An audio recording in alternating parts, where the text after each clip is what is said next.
ಇನ್ನು ದಿಲೀಪ್ ರಾಜ್ ಅವರು ಈಗ ಮೊನ್ನೆ ತಾನೇ ತೀರಿ ಹೋದರು. ಇನ್ನು ದಿಲೀಪ್ ರಾಜ್ ಅವರು ಸಡನ್ನಾಗಿ ಹೃದಯಾಘಾತದ ಕೊನೆ ಸೆಳೆದಿದ್ದು ಇಡೀ ಚಿತ್ರರಂಗಕ್ಕೆ ಒಂದು ತುಂಬಲಾರದ ನಷ್ಟ ಉಂಟಾಯಿತು ಅಂತಲೇ ಹೇಳ್ಬೋದು. ಹೌದು, ದೊಡ್ಡ ಮಡಿ ಆಘಾತ ಕೂಡ ಆಗಿದ್ದಂಥದ್ದು ಕೂಡ ಹೇಳ್ಬೋದು.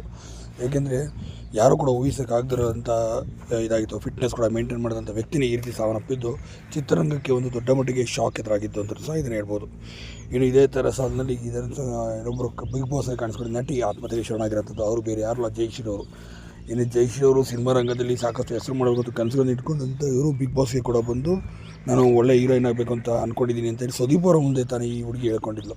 ಸದ್ಯ ಈ ಹುಡುಗಿನೂ ಕೂಡ ಈಗ ಆತ್ಮಹತ್ಯೆಗೆ ಶರಣಾಗಿರೋ ಕೇಳಿ 26ನೇ ವಯಸ್ಸಿನಲ್ಲಿ ಮಾನಸಿಕವಾಗಿ ಸಾಕಷ್ಟು ನೊಂದೋಗಿ ಹಾಗೂ ಸಂಬಂಧಿಕರುಗಳೇ ಮೋಸ ಮಾಡಿ ಅನಾಥಾಶ್ರಮಕ್ಕೆ ಹೋಗಿ ಸೇರಿಕೊಂಡು ಈ ಹಿಂದೆಯೂ ಕೂಡ ಒಮ್ಮೆ ಆತ್ಮಹತ್ಯೆಗೆ ಕೂಡ ಯತ್ನವನ್ನು ಮಾಡಿದರು. ಆ ಸಂದರ್ಭದಲ್ಲಿ ಅವರ ಸ್ನೇಹಿತರೆಲ್ಲ ಫೇಸ್ಬುಕ್ಕಲ್ಲಿ ಪೋಸ್ಟ್ ನೋಡ್ಬಿಟ್ಟು ಬಂದು ಉಳಿಸಿದರು. ಬಟ್ ಈ ಬಾರಿ ಮಧ್ಯರಾತ್ರಿಯಲ್ಲಿ ಆತ್ಮಹತ್ಯೆ ಮಾಡ್ಕೊಳ್ಳೋಂಥ ಸಂದರ್ಭದಲ್ಲಿ ಪೋಸ್ಟನ್ನು ಮಾಡಿದ್ದಾರೆ. ಆದರೆ ಬೆಳಗಿನ ಜಾವ 4:30 ಅವ್ರ ಸ್ನೇಹಿತರು ನೋಡಿರುವಂಥದ್ದು.